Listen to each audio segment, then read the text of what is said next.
All right, that was Mariah Carey, Fantasy. So Etta James famously has a song called At Last. At last, it's come around. At last. If we were looking at the last few years of the judicial system and interaction, and particularly when it comes to black lives being taken away, I think the song would be appropriately called At Least. Because you can't call it justice when the judicial system does the least it can. The least it can.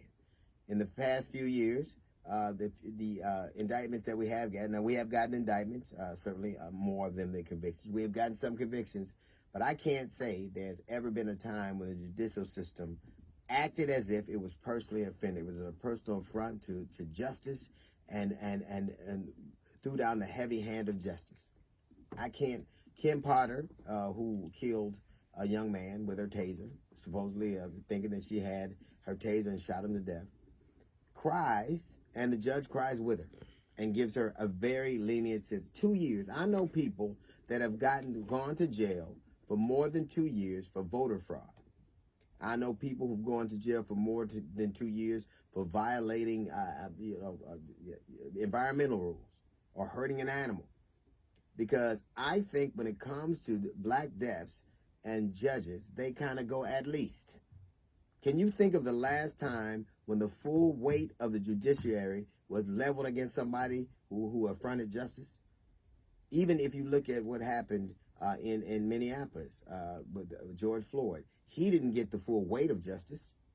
He didn't get the full max. Because in addition to justice being about meting out justice to the individual, it is about a societal thing, showing society that this is an abomination and can't be tolerated, and we have to be extreme with this. Have you ever seen that happen? I've watched a judge cry at having to sentence a police officer just recently and do the best she can to make sure that that police officer didn't get the max, which the jury wanted. The jury wanted a different sentence than the judge meted out. I watched a judge give a convicted murderer a Bible.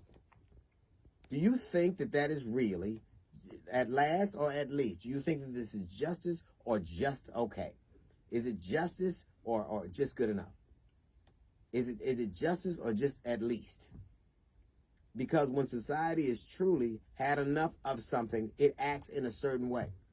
The death penalty is not about just punishing that individual, like I said earlier. It's about showing society that this is intolerable. It is outside the norm which society will accept. Have you ever seen that happen in one of these cases? Has society ever been so offended that there was a hue and cry that justice be done?